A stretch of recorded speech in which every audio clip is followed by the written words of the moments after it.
దినం ఆరాధన కొరకై ఎఫెసీయులకు రాసినటువంటి పత్రిక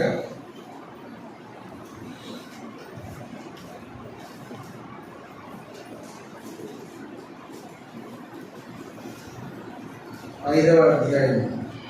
ఎఫెసీయులకు రాసినటువంటి పత్రిక 5వ అధ్యాయము 8వ వచనం అందరం కలిసి చదువుకుంటాము.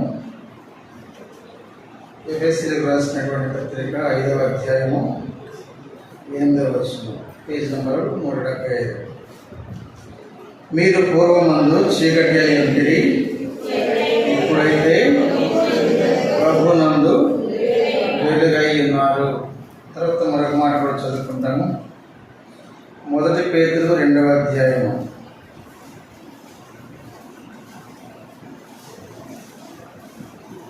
9వ వచనం కూడా చదువుకుంటాము.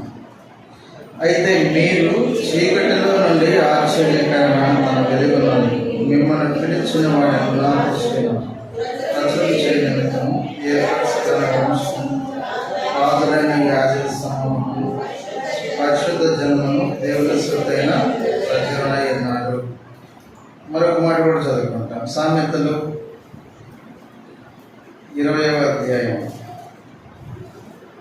27వ వచనం, 20వ అధ్యాయం 27వ వచనం, పేజ్ నెంబర్ 546, పాత నిబంధనలు. సామెతలు 20వ అధ్యాయం 27వ వచనం. నరుని ఆత్మ పెట్టిన దీపము శోధించు. చిన్న ప్రార్థన చేస్తున్నాం.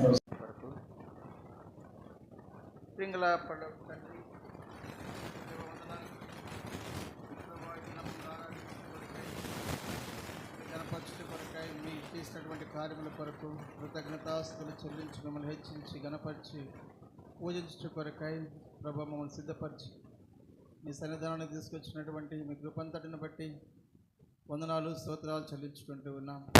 తండ్రి, మిమ్మల్ని ప్రభు ఆత్మతో సత్యంతో ఆరాధించు కొరకై మాకు నేర్పించి ప్రభు నడిపిస్తున్న మీ విధానాన్ని బట్టి వందనాలు చెల్లించుకుంటూ ఉన్నాను. తండ్రి, నన్ను కూడా మీరు జ్ఞాపకం చేసుకుంటూ రండి. మీ తండ్రి యథార్థమైనటువంటి ఆరాధన ప్రభు హృదయపూర్వకంగా మీకు అర్పించి మిమ్మల్ని మహింపరిచినట్లుగా మమ్మల్ని సిద్ధపరుస్తారండి. తండ్రి, మీ అందరం కూడా మీ వాక్యం మీద ఆశ పెట్టుకుంటూ వస్తున్నాం. ప్రభు, నా తండ్రి ఎలా ఆరాధించాలో నా తండ్రి మీ వాక్యం ద్వారా మమ్మల్ని నడిపిస్తున్నాం. విశ్వాసంతో మీ మీద ఆధారపడచ్చు. మీ సహాయాన్ని అత్యధికంగా కోరుకుంటూ యేసుక్రీస్తు ప్రభు అర్థమైన నామముపేట స్తుతించి అడిగి ప్రార్థిస్తున్నాం తండ్రి. ఆమేన్.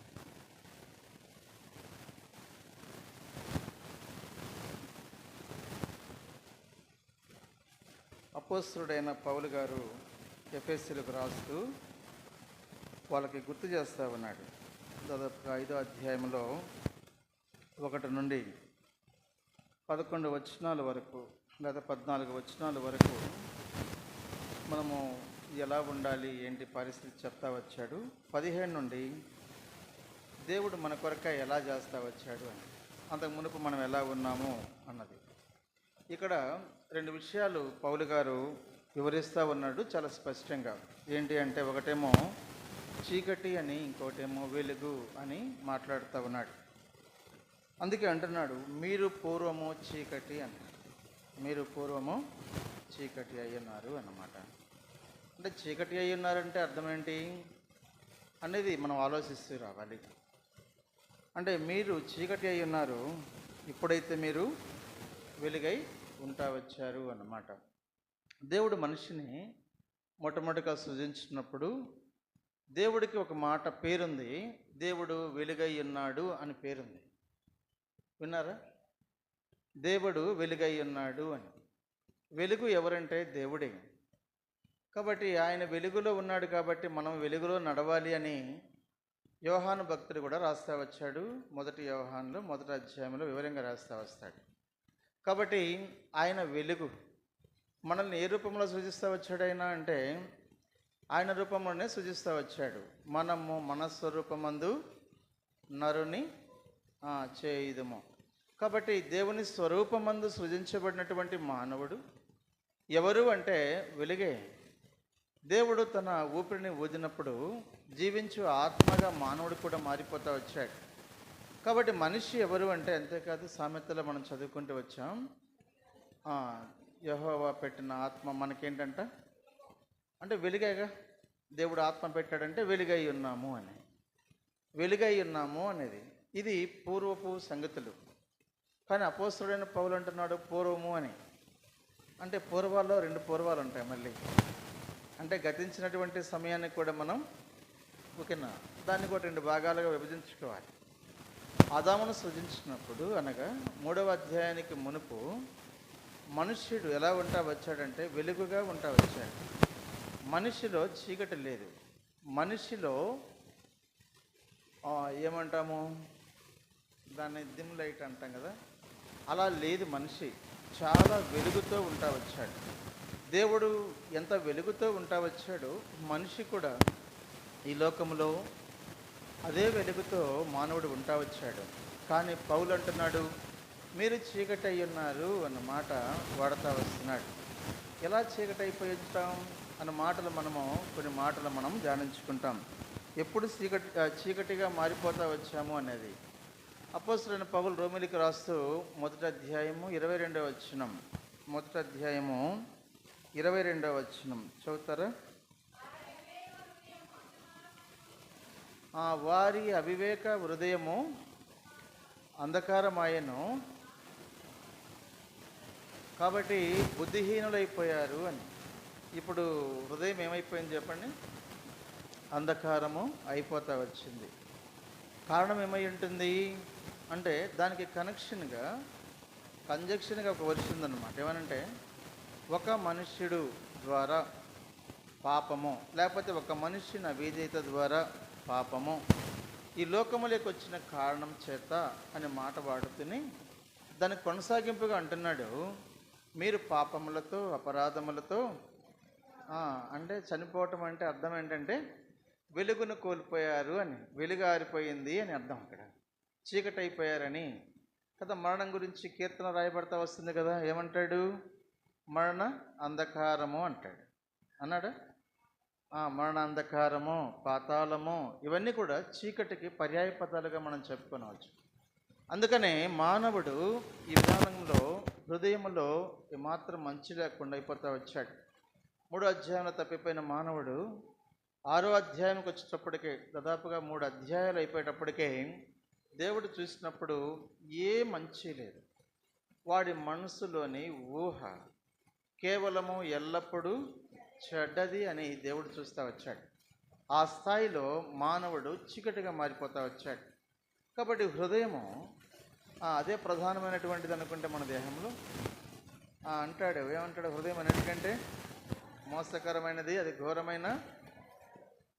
హృదయంలో నుండి చాలా విషయాలు బయటకు వచ్చి మనిషిని ఏం చేస్తాయంటే అపవిత్రం చేస్తాయి.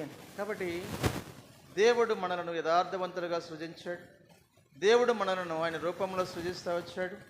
దేవుడు మనకు ఆయన ఆత్మనిచ్చి వెలుగుగా చేస్తూ వచ్చాడు.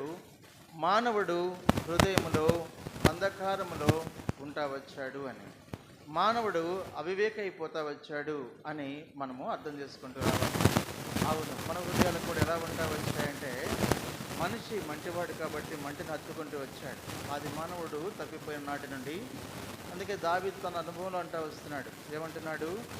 నేను పాపానికి ఎలాగైపోయానంటే 51వ అధ్యాయం మనం చదివినప్పుడు ఆయన వాపోతూ ఉంటాడు. ఏమంటాడు? కాబట్టి నా యొక్క వంశం చూసినప్పుడు ఎక్కడి నుంచి వచ్చింది? నేను ఎవరిని అంటే ఆదాము సంతానము అన్నాడు. అంతేనా అన్నాడు అక్కడ 51వ కీర్తనలో అంటాడు. ఆ మాటకి ఆయన ఎలా వాడాడంటే నా తల్లి గర్భమునందే పాపంలోనే నన్ను కాబట్టి పాపములోనే నేను గర్భం ధరించాను అంటే అర్థం ఏంటి? ఇక్కడ తన తల్లిని అవమానపరచడం కాదు, తన తల్లిని కించపరచడం కాదు. ఆది మానవుడు ఆదాము యొక్క సంతానం మేము అని గుర్తు చేసుకుంటున్నాడు. మా తండ్రి పితరుడు తప్పిపోయాడు కదా, బలహీనత కలిగిన వాడను అని గుర్తు చేసుకుంటున్నాడు. కాబట్టి ఇలాగ బలహీనత తర్వాత ఏ భేదము లేదు, అందరూ పాపం చేసిన పాపాలు, తప్పిపోయిన పాపాలు, ఎరిగి నిలబడలేని పరిస్థితులు ఎన్నో ఉంటా వచ్చాయి. ఇటువంటి వాటిలో మనుషులుగా మనం హృదయాల్లో చీకటిగా మారిపోతూ వచ్చాము అని మనం అర్థం చేసుకుంటూ రావాలి. సరే, ఇది మన విషయం, లేకపోతే మానవుని విషయం. మానవుడు ఇలా అవ్వటానికి కారణం ఏంటి అన్న మాటకు బైబిల్ సెలవిస్తుంది. 2 కొరింథీయులకు రాసినటువంటి పత్రిక 4వ అధ్యాయం 4వ వచనం.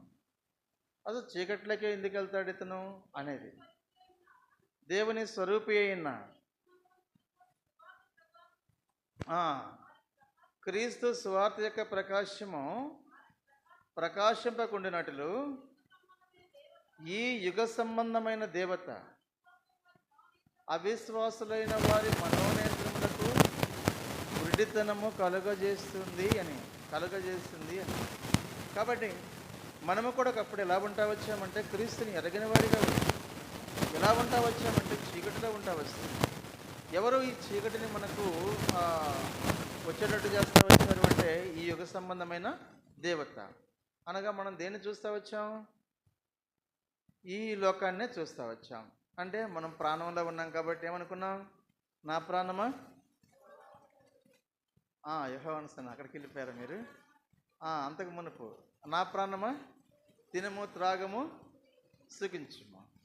కాబట్టి ప్రాణము ఇలాగైపోయింది. ఎందుకంటే యుగ సంబంధమైన మనుషులు ఎంత మట్టుగా చూడగలరు కదా. చాలామంది మనము ప్రార్థనకి ఆరాధనకు వస్తామంట. వచ్చినటువంటి అంటే మీరు కాదులేండి, మీరమ్మని అనుకోమాకండి. వచ్చినటువంటి వారు దేని కొరకు వస్తారు అంటే ఆశీర్వదింపబడాలి, అక్కర్లు తీర్చబడాలి, ఐశ్వర్యం రావాలి, పేరు ప్రఖ్యాతులు రావాలి, ఆధిక్యతలు రావాలి. దీని కొరకై వస్తూ ఉంటారు, దీని కొరకై పోరాడుతూ ఉంటారు. అంటే ఇది ఏది సంబంధమైనది అక్క?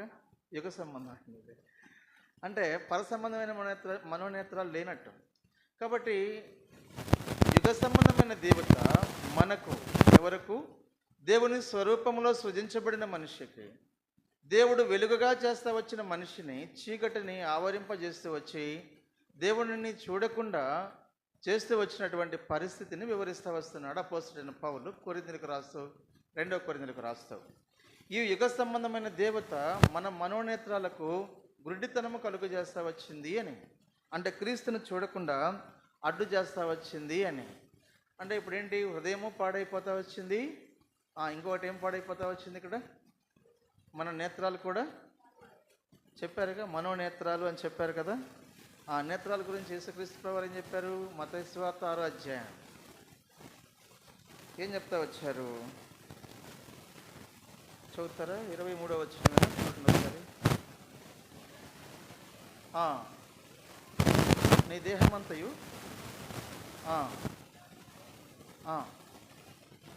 కాబట్టి మన దేహానికి వెలుగు ఏంటంటే నీ కన్నే అంటాడు.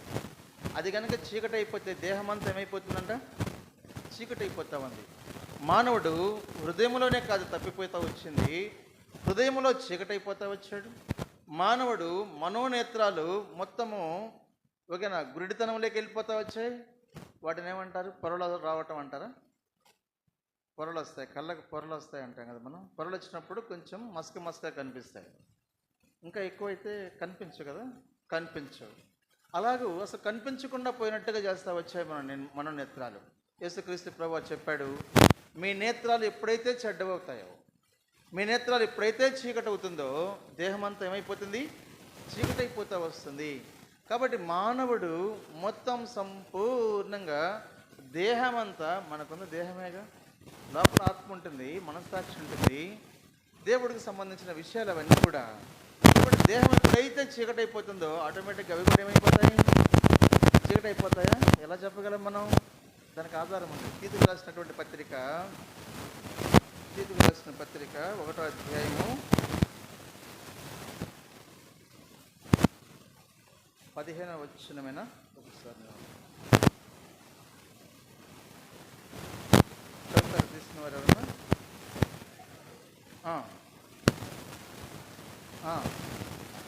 అపవిత్రులకును అవిశ్వాసులకును ఏది పవిత్రమైనది కాదు, వారు మనస్సును వారి మనస్సాక్షియు అపవిత్రపరచబడి ఉన్నది. కాబట్టి ఇక్కడ మనస్సాక్షి కూడా అపవిత్రమైపోతా వచ్చింది. కాబట్టి ఇప్పుడు చెప్పండి, ఏమేమైపోతా వచ్చాయి అపవిత్రాలు అంటే? చీకటి అయిపోతా వచ్చాయి, మొట్టమొదటిగా దేవుడు మనకిచ్చినటువంటి వెలుగును మనిషి పోగొట్టుకుంటూ వచ్చాడు. యుగ సంబంధమైనటువంటి వాడిగా మానవుడు మారిపోతూ వచ్చాడు. పర సంబంధమైనటువంటి వాడిగా ఉండవలసినటువంటి మానవుడు, దేవుడి సహవాసంలో ఉండవలసినటువంటి మానవుడు, దేవుని సహవాసం లేక దేవుడిచ్చే వెలుగును కోల్పోతూ చీకటిలో ఉంటా వచ్చినటువంటి పరిస్థితిని మనం చూస్తూ ఉంటాం. కాబట్టి మనిషిలో ఇప్పుడు ఎక్కడ వెలుగు లేదు. మనస్సాక్షి కూడా ఏమైపోతా వచ్చింది? అపవిత్రం అయిపోతా వస్తుంది. ఇటువంటి వాడికి తప్పు చేసేటప్పుడు తప్పు అనిపిస్తుందా? తప్పు అనిపించదు. మనస్సాక్షి కనీసం ఈ తప్పు అనిపిస్తే కొంచెం ఆగుతాడు, ఆలోచిస్తాడు, భయపడతాడు. కానీ అది కూడా లేదు ఇక్కడ. మనస్సాక్షి కూడా ఏమైపోతా వచ్చింది? అపవిత్రం అయిపోతూ వస్తుంది. మనసు కూడా ఏమైపోతూ వచ్చింది? అపవిత్రం అయిపోతూ వస్తుంది. కాబట్టి మానవుడు పూర్తిగా ఎక్కడికి వెళ్ళిపోయాడు? చీకటిలోకి వెళ్ళిపోయిన వాడిగా ఉంటా వస్తున్నాడు. అందుకే పౌలు అంటున్నాడు, మునుపు మీరెవరు? చీకటి అయి ఉంటిరి అన్న మాటను మనం జ్ఞాపకం చేసుకుంటూ రావాలి. చూడండి, ప్రభు కృప. మనం కూడా ఒకప్పుడు ఇలాగే ఉంటా వచ్చాం. భూ సంబంధమైన విషయాలని ఆలోచిస్తూ వచ్చాం. మనం కూడా మొట్టమొదటిగా రక్షణ పొందిన తరువాత కూడా అనేక మార్లు లోకాన్ని అత్తుకున్నటువంటి వారమే, లోక ఆశల గురించి, లోకం గురించి చూస్తున్నటువంటి వారమే. అయినప్పటికీ ప్రభువు తన కనికరాన్ని ఇచ్చి, ఆయన ఆత్మనిచ్చి నడిపిస్తూ వెలిగిస్తూ వచ్చాడు మనల్ని. అందుకని ఇప్పుడు 1 కొరింథీయులకు రాస్తూ పేతురు అంటున్నాడు, 2వ అధ్యాయం 9వ వచనంలో అంటున్నాడు, ఏమన్నాడు? చదవండి. 1 పేతురు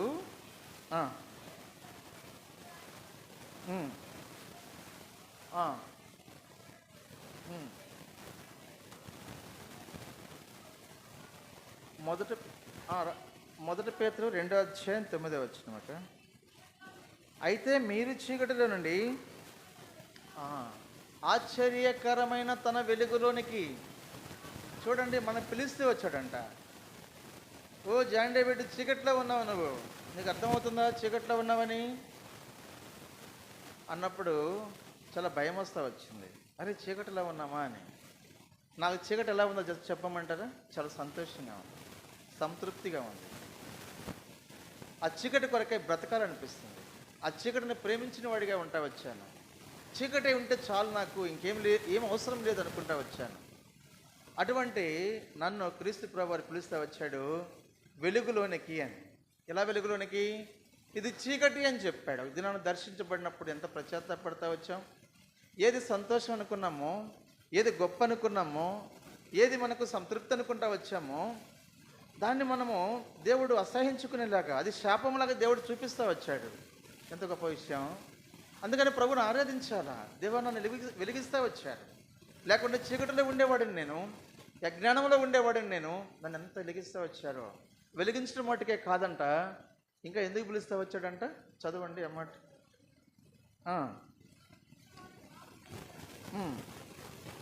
ప్రసురం చేయ నిమిత్తం.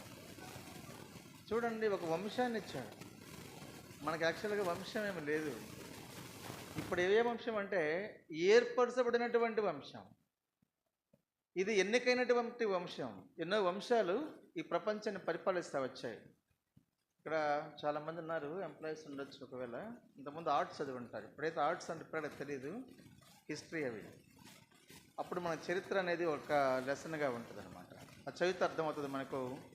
రాజులు అని, చక్రవర్తులు అని ఉంటుంది కదా. వాళ్ళంతా ఎలా ఉంటారు? వాళ్ళ వంశ పారంపర్యమైనటువంటి పరిపాలన ఉంటుంది. వాళ్ళ వంశాన్ని బాగా ప్రబలం చేయటం కొరకై యుద్ధాలు చేసేవాళ్ళు కదా. మనం ఎవరమంట? ఆ వంశాలు పోయాయి, ఎవడికి తెలియదు ఇప్పుడు ఆ వంశాలు ఏంటో. అప్పుడు కీర్తించబడ్డాయేమో. కానీ మనం ఎవరమంటే ఏర్పరచబడిన వంశము. తర్వాత అంటున్నాడు, రాజులు, యాజకులు. ఇది లైట్ అన్నమాట. ఇలా మనను ప్రభువారు చేస్తూ వచ్చాడు. అందుకనే ప్రభువారిని మనము ఆరాధించవలసిన వారిగా వస్తూ ఉన్నాం. కాబట్టి మునుపు చీకటిగా వచ్చినటువంటి మనలను ప్రభు జ్ఞాపకం చేసుకుంటూ వచ్చాడు. ఈ చీకటిలో ఉన్నప్పుడు కొన్ని మాటలు, ఒక 4 మాటలు చెప్పిన ముగిస్తాను. చీకటిలో ఉన్నప్పుడు మనము వెలుగులోనికి రావాలి అనుకున్నా కూడా రాలేము. ఎందుకని? కొలస్సీలకు రాసినటువంటి పత్రిక రండి. కొలస్సీలకు రాసిన పత్రిక 1వ అధ్యాయం 13వ వచనం. కొలస్సీ 1:13. ఆయన మనలను అంధకార సంబంధమైన అధికారం నుండి, కాబట్టి అంధకార సంబంధము అన్నప్పుడు దానికి ఏముంటుందంట? Authority and power. ఒక మారు మనం వెళ్ళిన తర్వాత రాలేం బయటకు. ఒక మారు చీకటిలోకి వెళ్ళిన తర్వాత రావాలి అంటే చాలా కష్టం. అందుకే వాడి బలము నుంచి, ఆ మరణ బలము కలిగిన వాడైనటువంటి సాతాను నుండి మనం విడిపించడం కొరకై ఎవరు రావాల్సి వచ్చింది లోకానికి? ఎవరు రావాల్సి వచ్చింది? యేసుక్రీస్తు ప్రభువారు రావాల్సి వచ్చింది. మనలను వాడి యొక్క అధికారము నుండి, వాడి యొక్క బలము నుండి తప్పించేవారు ఎవరూ లేరు ఈ లోకంలో. అందుకనే కీర్తనకారుడు 49:9 అనుకుంటాను అంటాడు, నా విమోచన క్రయధనం చాలా గొప్పది, అది తీరక ఎప్పటికీ అట్లాగే అంటే నాకు విమోచన అనేది అసాధ్యమైన పని అన్నట్టుగా ఉంటుంది ఆ వాక్యం కదా. ఎప్పటికి అసాధ్యం అంటే దేవుడు జోక్యం చేసుకోకుండా ఉన్నంతకాలం అసాధ్యమే అన్నట్టు మాట్లాడుతుంటాడు. కాబట్టి దేవాది దేవుడు ఈ లోకానికి మానవుని రూపం దాల్చి లోకానికి వచ్చాడు. సంగతులు అనేక మార్లు రక్షణ పొంది ఆరాధించే మనకు చాలా తక్కువగా ఉంటాయి. ప్రతి వారం వింటూ ఉంటాం, బైబిల్ స్టడీల ద్వారా, ప్రార్థన ద్వారా అర్థం కాదు మనకు, వివేచించలేము. చక్కగా ఆరాధన చేస్తాం, ఆరాధన చేసేటప్పుడు కూడా మన ఆలోచన ఎక్కడ ఉంటుంది, అలా కూడా ఆరాధన చేయగలం, అంత అలవాటు పడిపోయాం మనం. అందుకనే ఈ అంధకారం యొక్క అంటే అంధకార సంబంధమైనటువంటి దీని యొక్క అధికారము, ఆధిపత్యము, బలము నుంచి విడిపించట కొరకై దేవుడు మనుష్య రూపంలో ఈ లోకానికి రావాల్సిన పరిస్థితి వస్తూ వచ్చింది. చూడండి, ఈ లోకం ఏంటండి, భూమి ఏమైపోయిందంటే చెప్పండి. భూమి మామూలుగా జనరల్ క్లాస్లో అయితే కనుక భూమి పెద్ద రిసోర్స్ అని చెప్తాం, దీని మీద లైఫ్ ఉంటుంది అంటాం కదా. ఇక్కడే చాలా చాలా టెక్నాలజీ డెవలప్మెంట్ ఉంటుంది అని చెప్తారు. మనిషి గొప్పవాడిగా కీర్తించబడతాడు అని చెప్తుంటారు. అది భూమికి సంబంధించినటువంటిది. మామూలుగా ఆత్మీయ నియమం ఏంటి చెప్పండి, నీ నిమిత్తము భూమి స్టార్టింగ్ అది, నీ నిమిత్తము భూమి శపించబడినది. భూమి మీదకి రావటం దేవుడు అంటే ఏమైపోయాడు? దేవుడు శాపగ్రస్తుడైపోతా వచ్చాడు. అనగా క్రిస్మస్లోనే మనం ఎక్కడ చూస్తాం? సిలువను చూస్తాం. సిలువ మీద వేలాడినటువంటి ప్రతి మనిషి కూడా ఏమని రాయబడతా వచ్చింది? శాపగ్రస్తుడు అని రాయబడతా వచ్చింది. పాపం మెరుగని ఆయన ఏం చేయబడతా వచ్చాడు? పాపముగా చేయబడుతూ వచ్చాడు అని. కారణం ఏంటంటే అంధకారానికి, చీకటికి ఉన్నటువంటి బలం అది. మనం ఎరగకుంటే మీరు చాలామంది అటువంటి బాగుపడటంతో పాటు ఇన్ని మార్లు చెప్పాము, ఇన్ని మార్లు మందలించాము, పాస్టర్గారితో చెప్పించాం, పెద్దలతో చెప్పించాం, అయిన వాళ్ళతో చెప్పించాం, అయినా వీడు మారటం లేదంటూ ఉంటాం. మారలేరు. కారణం ఏమంటే చీకటికి ఉన్నటువంటి బలం అది. ఎప్పుడైతే క్రీస్తు దగ్గరికి వస్తాడో, క్రీస్తు దర్శిస్తాడో, అప్పుడు మాత్రమే మనం వెలుగులోనికి రాగలం. క్రీస్తు చేస్తా వచ్చినటువంటి మొదటి బలమైన కార్యం గుర్తుపెట్టుకోవాలి. ప్రభువా, నేను కూడా బలహీనుడిగా ఉన్నాను, ఆయన నన్ను దర్శించారు కాబట్టి వచ్చాను. గొప్పవాడిని కాదు, బయట ఉన్న వారి కంటే నేను గొప్పవాడిని కాదు. బయట అనేక మంది ఉంటారు, అనేక మంది గురించి అనేక మంది మాట్లాడుకుంటూ ఉంటారు. వారి కంటే కూడా నేను ఏమని చెప్పాలి? పౌలు అన్నాడు, ప్రధానమైన నేను చెప్పగలను. కానీ ప్రభు వారికి కనికరించాడు కాబట్టి ఈ విధంగా ఉంటా వచ్చాను. అందుబట్టి ప్రభు వారిని ఆరాధన చేస్తాం. ఇక్కడే ఎఫెసీయులకు రాసిన పత్రిక 5వ అధ్యాయం 11వ వచనంలో మరొక మాట చదువుతాం మనం. 11లో ఏంటంట? చీకటిలోకి వెళ్ళిపోతే పర్లా, ఏమని అంటే చీకటిలో చూస్తామా? ఎఫెసీయులకు రాసినటువంటి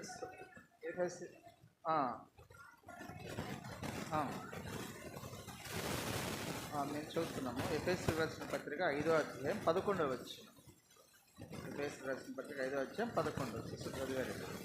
నిష్ఫలమైన అంధకార క్రియలు. కాబట్టి వాడు ఎప్పుడు కూడా ఏ క్రియలు చేస్తూ ఉంటాడు? అంధకారంలో ఉంటా వచ్చిన మానవుడు నిష్ఫలమైనటువంటి క్రియలు చేస్తూ ఉంటాడు, నిష్ఫలంగా ఉంటాడు. అందుకనే పౌలు బోధిస్తుంటాడు, మారు మనసుకు తగిన ఫలము అంటాడు. మారు మనసుకు తగిన, ఒకవేళ రక్షింపబడితే ఏమంటాడు? గలతీయులకు రాస్తూ ఆత్మ సంబంధమైన ఫలము అంటాడు. ఒకవేళ రక్తంతో నీతిమంతులుగా తీర్చబడితే ఏమంటాడు? నీతి ఫలము అన్నాడు. దేవుడు మనకు మేలు చేశాడు. దేవుడు ఎన్నో మేలులు ఉపకారాలు చేస్తూ వచ్చినప్పుడు ఏమన్నాడు? యెహోవా ఫలములు అంటూ వచ్చాడు.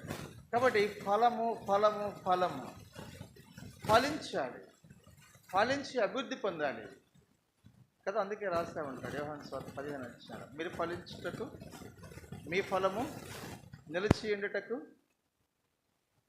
మిమ్మల్ని ఏర్పరచుకున్నాను అంటాడు. కాబట్టి మీరు ఫలించాలి అన్నమాట. ఇక్కడ ఎలా ఉంటుంది? అంధకారంలో వంట వచ్చినప్పుడు నిష్ఫలము. ఏ ఫలం ఇది? నిష్ఫలము, దేనికి ఉపయోగపడినటువంటిది అని.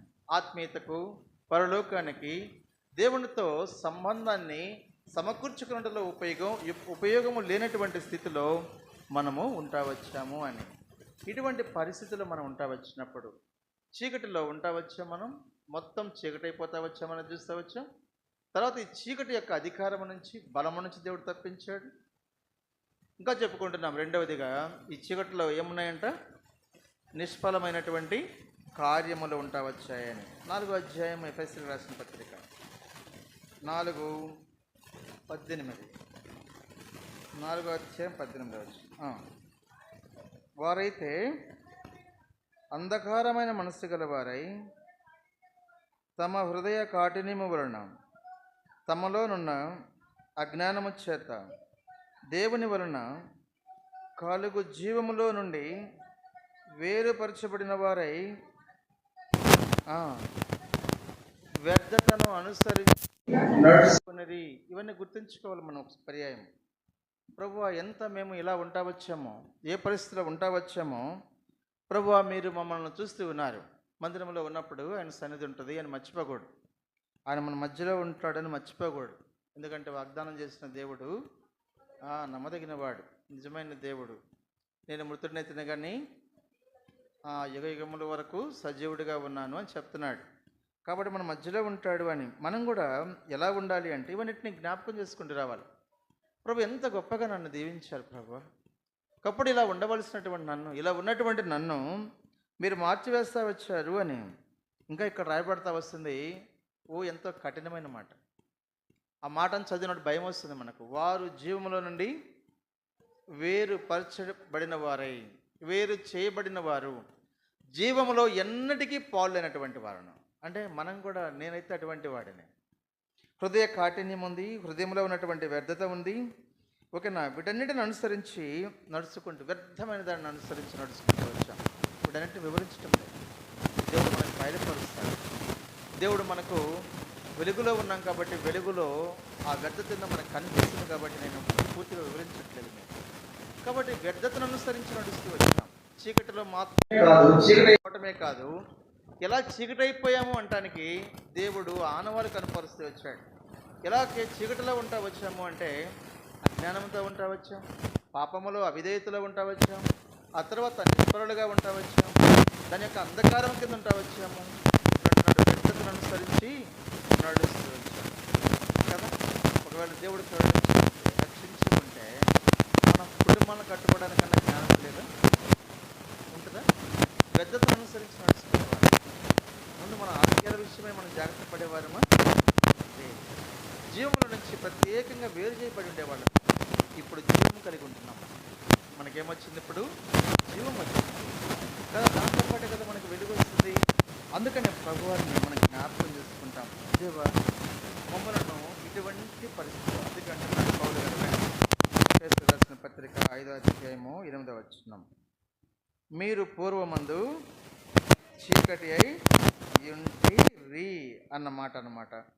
ఇంకా చీకటిలో ఉన్నప్పుడు ఎలా ఉంటుంది అంటే, యోహాను భక్తుడు కూడా అంటాడు. 12వ అధ్యాయం చూడండి, యోహాను సువార్త 12వ అధ్యాయం 35వ వచనం. ఒక మాట చదువుకుందాం. అందుకు యేసు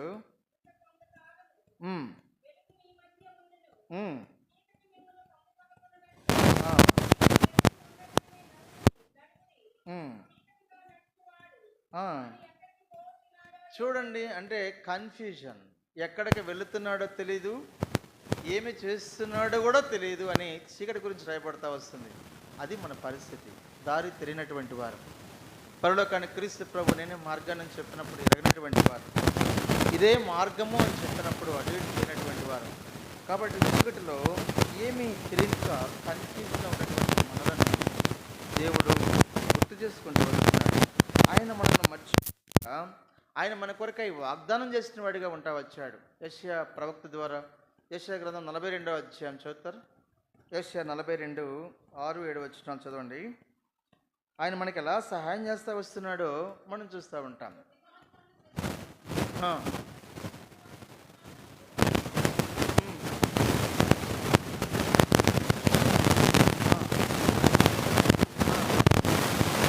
చూడండి ఎలా వస్తున్నాడు. మిమ్మల్ని చీకటిలో నుండి, ఓకేనా, ప్రతి అభ్యంతరం నుంచి ఆయన మనల్ని విడిపించే కొరకై పిలిస్తే తప్ప మనం రాలేదు. యెషయా ద్వారా ప్రకటిస్తూ అంటున్నాడు, మిమ్మల్ని వెలుగులోకి పిలవాలనుకుంటున్నాను, నేను పిలిచాను అని చెప్పాడు. ఎలా పిలుస్తా వచ్చాడు? మత్తయి సువార్త 27వ అధ్యాయంలో, మత్తయి సువార్త 27, మత్తయి సువార్త 27 45 చదువుతారా? 45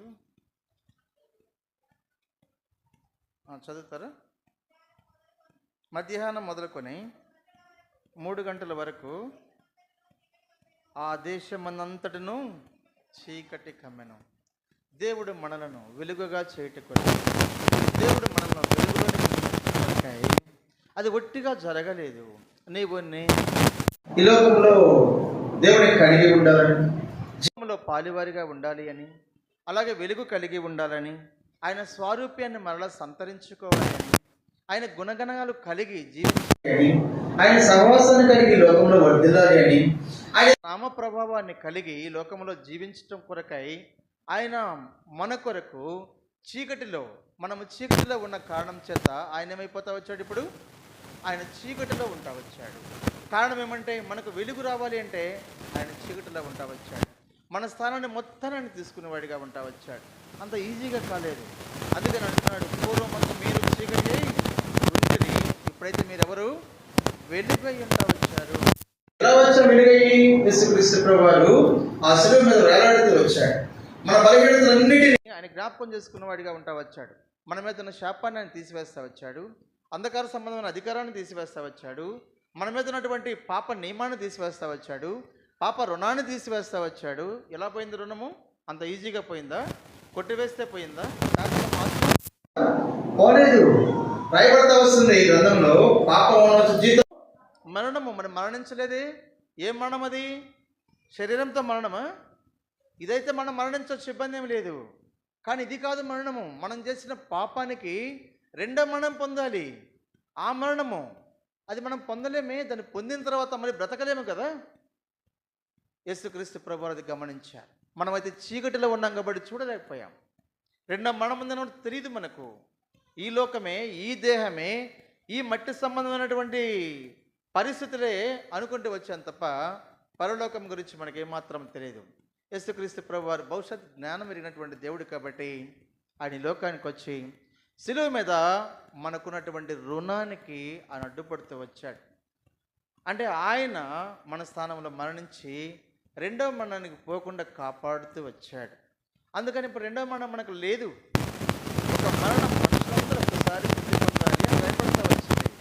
కాబట్టి ఒకసారి మృతి పొందాము, రెండవ మరణం తీసివేస్తా వచ్చాడు.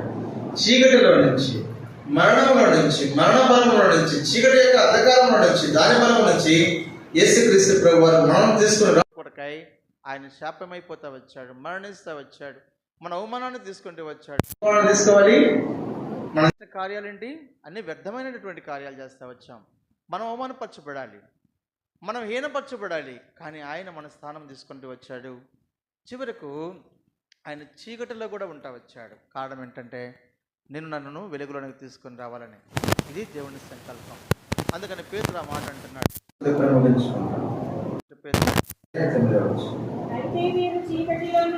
అయితే మీరు చీకటిలో నుండి